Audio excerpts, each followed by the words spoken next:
This is Twit. Okay, we're going to talk a little bit about the preamp Bob has been showing us, and I hope my wife will answer that phone in there in the house. If that's for me, I'm not here. Yeah. So he showed us this week the preamp, well, with the equalization added to it. And we've seen another version of that one as well. But this is the original preamp that Bob presented to us, and that's what we're going to talk about. For simplicity's sake, it's a lot easier to explain this than, the one with all the parts in it. So this is a straight preamp here, flat, no equalization on it. Let's get started. You remember a couple of weeks ago, recently though, we talked about a triode tube and how it worked. Well, this 12AX7 is actually two triode tubes and in one glass envelope. So that's what we've got here. It's a two-stage preamp using both stages of that tube. Down here at the bottom is the filaments.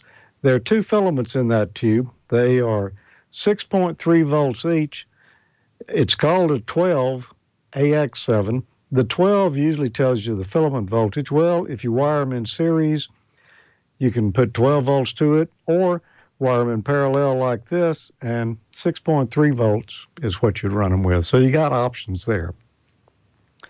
For simplicity, just 6 volts AC here. Over here is your microphone jack. That's where you put your microphone in. And I want to talk about that just a second. A tube is a high impedance device like a FET or field effect transistor. Most of our solid state stuff, though, and transistor integrated circuits, what I mean, that's lower impedance.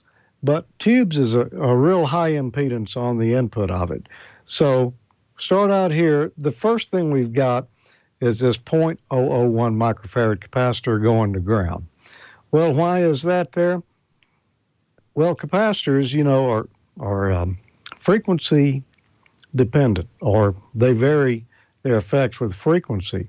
So the real small value capacitors, like this 0.001 here, those are going to be active up around RF frequencies, where a larger capacitor, say a 10 microfarad, that's going to have more effect down on a lower frequency. So we've got a 0.001 to ground. Well, that should tell us right there that this one is going to be shorting out any RF that happens to be coming back in that microphone cable to ground. So just a good way to stop it. Right up here above that and going over to the grid of the tube, we've got a 0.0047 microfarad capacitor. Now, if this was a solid state circuit, that capacitor would be a little bigger. It might be a 1 microfarad, 2 microfarad, something in that range. But since it's high impedance on the tube input here, 0.0047 works out just right. Goes on into the grid. But you see we've got a 1 meg resistor going to ground here. Well, if you remember when we were talking about the triode, you've got to have a negative bias voltage on that grid, or this tube's going to try to run wide open all the time. So that's how we're developing the negative bias right here. We've got this resistor that's holding that tube just a little bit negative here on the grid. So when our audio overcomes that negative voltage, then we can get current flowing from the cathode on up to the plate here. The cathode is grounded on the first stage here. So this stage is going to have a lot of gain to it. You come out of the plate on that, we go two different directions. We come down through a 100K resistor here, follow that on out, and it goes to a 33K resistor out to our B+, which at this point it was 150 volts. I think they may have modified that a little bit in the power supply, increased it slightly, but in the neighborhood of 150 volts. So voltage comes in here, goes on through 100K on up to the plate of the tube. There's also a 10 microfarad down here to ground. That's electrolytic capacitor Remember I said the little larger capacitor, the lower the frequency. Well, what this is doing is stripping off or shorting to ground any ripple frequency, 60 cycles, 120 cycles, whatever. It's just taking that out of the equation. So we got pure DC going on to the plate of the tube. You'll also notice here that there's another 100K here that goes on up from the power supply and goes to the plate of the other section of the tube. So both of the plates of these two sections of the tube here have the 100K ohm resistors for the power supply. Well, why would you put those 100K ohm resistors there? There's good reason for that. It's going to do two things. One is it is going to drop the plate voltage supply to the tube a little bit because it's resistance. It's going to drop the voltage. But the big reason that we've got them here is we don't want the audio that we've just spent our time amplifying here with the tube to run back into the power supply. So there's two ways that we prevent that. One is it won't go through that 100K ohm resistor, or if it does, it won't be a lot. And any audio that does get through it's also going to go to ground right here with the 10 microfarad capacitor that's across our power supply. Okay, so on back to the plate here. Boy, it's hard doing this backwards. I could not be a weatherman. Anyway, we've got a capacitor here coming off the plate. It's a 0.02 microfarad. This is a coupling capacitor. The reason you've got that there is you don't want this DC plate voltage that's going up to the plate of the tube to come back down and go into the grid of the next section of the tube. 150 volts on that grid would not be a good thing. So we put that 0.02 microfarad capacitor there. All that's going to get through that is going to be audio. So blocks the DC, lets the audio on through. Then we've got a 50K ohm potentiometer here. And that acts like a load across the output of that tube there. We're putting a 50K ohm load on it. We've got the wiper of the potentiometer here. It goes over to the grid. Now, what this does, we can turn it up if we want more volume. That's going to send more of the signal from the first tube to the second one, or turn it down and it's going to send less. But it's roughly going to be a 50K ohm load across the plate of that tube all the time because we're just tapping off a little bit to go over to our grid, and our grid is a high impedance. So that's our volume control. First stage of the tube here is the preamp, high gain. Second stage here would be more of a driver to drive the next stage of our transmitter here. And most of the high gain work is done here. And then this is more like a buffer or a driver, as I said.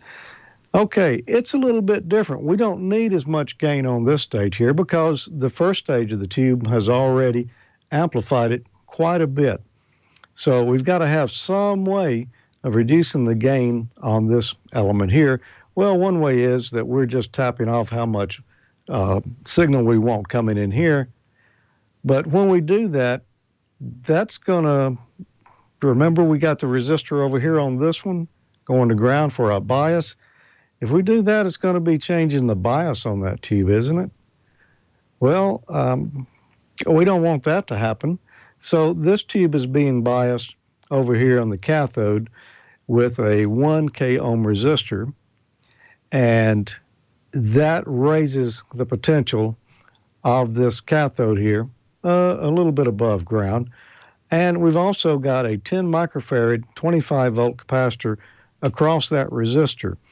And you know, if Bob is here, I would like to ask him to explain that right there. I know in a RF circuit, that capacitor value right there is going to be a lot smaller value, and it would be used to keep DC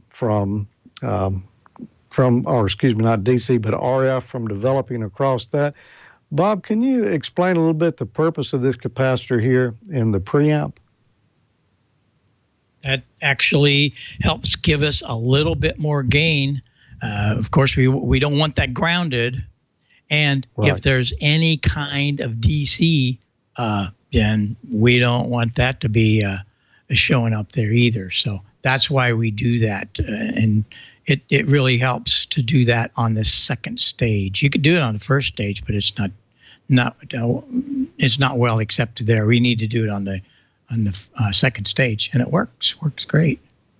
Okay. All right. Thanks for the explanation there. I wanted to be sure I was getting that correct, and that clarified it just a little bit for me. Okay, so we go on to the second stage here. Of course, we're going to be emitting electrons off the cathode down here. The grid is going to kind of adjust that like a valve in an audio rate so that we're getting electrons flowing out the plate. Come on out that. We've already shown you that it goes back to the power supply through that 100K ohm resistor. That's how we're getting DC up to that plate so it can do some work. Then we've got a 0.047 microfarad capacitor right here. This is going to be another plate blocking capacitor. What it's going to do, of course, is, that value is good for working at audio frequencies. It's going to let the audio pass through, but it's a capacitor. So DC can't go through that. So that's going to prevent DC from getting to the output here. Also, you see there's another 0.001 microfarad capacitor going to ground. What that is doing is the same thing as the one over here at the very first of the preamp. He's putting us some RFI protection in there. Since we got wires coming in and out of this circuit, those are going to help keep that RFI from running back in your cables and getting into your preamp. Then we come on out to the output here, and of course, output on the tip and ground on the ring. So that's how the preamp works. It's a very simplistic circuit. You look there, there's not really many parts to that. It's kind of magic, the way that you can put these things together, put a little voltage in there, which turns out to be heat, and you got a preamp. So Bob, and also W4IQN, we appreciate him drawing this schematic out here. It makes it really simple to see how this works, and that's it. So now you know how not much to it. Make a preamp. Not really much to it, is it? No, I've tried to simplify it as much as I can. Hey, I got this hooked up real quick before we get on to Don. I think you're going to be able to hear this. Okay, here we go. I am talking in the transmitter, and you should hear just the transmitter. Now, here's where I'm talking about the right EQ. Here we'll put a lot of low end in it, roll off the treble. But here's the important part. Bring that back up, and here comes the treble. And boy, do we have treble. And I hope that frequency response comes through because it's just cutting, and that's what we need. Now I can level it out, bring up the bass, bring that, and we can balance it so that it's kind of even. But personally, when you get on AM, you need to cut through, and that'll do it. And did you hear that okay, George? Is that demo okay? Yeah, you could definitely tell it there.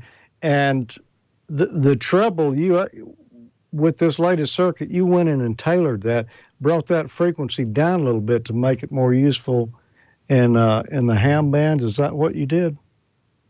Yes, absolutely. We're not out there at 10 or 12K. We don't care about that. This is not a hi-fi situation. And then there's not a whole lot of bass boost, although if you want it, it's there.